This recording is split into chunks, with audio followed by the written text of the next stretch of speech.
Umefanya nini mama yangu Sofia? Unafikiri kila kitu duniani kinatokea kwa bahati? Enough, Sofia. Jambo baya likitokea kwa mama yangu sitakusamehe. Kio nene keti kinanichia ha. Shut up, Sofia, utalipia hili. Oh my god, mjande kisaikolojia. Ethan, mama yangu jamani. She needs immediate surgery. Surgery? Kama tukichelewa naweza kumpoteza. Prepare everything. Nitalipia kila kitu.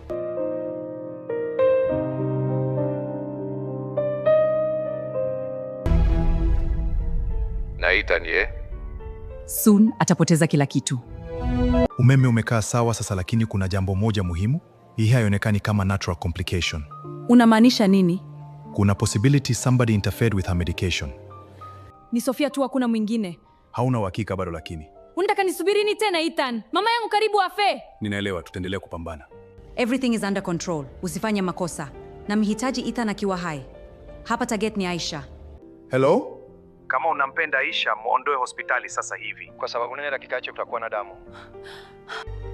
Inabidi nikuondoe hapa haraka, si salama. Siwezi kumwacha mama hapa peke yake.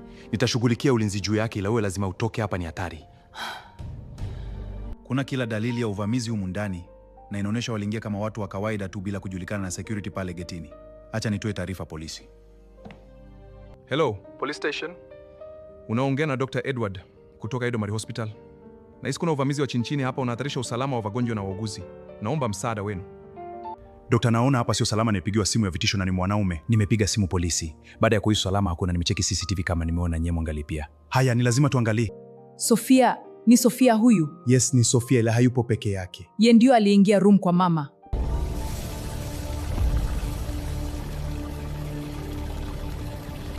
Boss, polisi wapo nye, sijui kama tutafanikisha. Hakikisha hakuna anayegusa CCTV footage. Too late boss, tayari kuna watu wametuwahi. Shit! Inabidi tutoke nje kwanza boss. Yes, tukazungumze nye tujue tunafanyaje. Tuondoke hapa isije kwa ngumu baadaye.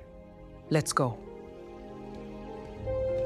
Sasa hifadhi Ethan, maana tujui kitatokea nini baadaye.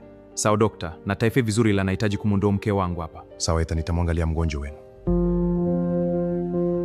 Polisi wakipata ile footage, everything is over. Then we must destroy it. Lazima tulimalize hili leo. We must do something haraka. Lazima tulete taharuki ili tuweze kufanikisha. Bila shaka ni hapa Edomari Hospital tulipopokea simu ya taarifa za wasiwasi wa usalama. Na kuna dalili zote za vitisho. Hapana, hadi sasa kunaonekana kapo sawa. Okay, sawa. Lazima kila kitu kishe leo, siwezi mwacha Shetani. Na hakikisha anaondoka kwa maisha yake. Tupo na we boss. Tunahitaji ni kuanzisha moto ili ushahidi upotee. Sawa boss, wacha sisi tuingi ndani. Footage zote zitapotea ndani ya dakika chache. Inabidi niondoke haraka sana. We have to get out. Keep moving to the exits. Help me with this gurney. Hurry. Mama yangu bado yupo ICU. Stay behind me. Tokeni haraka jamani, mambo yameshaharibika, msifanye kosa mkajulikana, sawa? Ethan, tunatokaje jamani? Look at me, you need to trust me. Nitawatoa wote salama. Mungu, mbona Ethan atoki jamani? Naomba asife wala kuungua, na hawa wengi sijui wanasubiri nini huko ndani.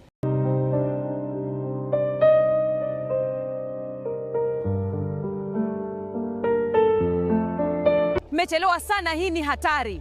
Boss, tuondoke haraka huko ndani, tumeonekana. Hapafai tena hapa.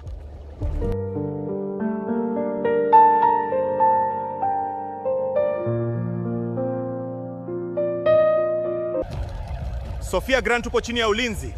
My God. Wote mikoni juu. Ethan na Aisha,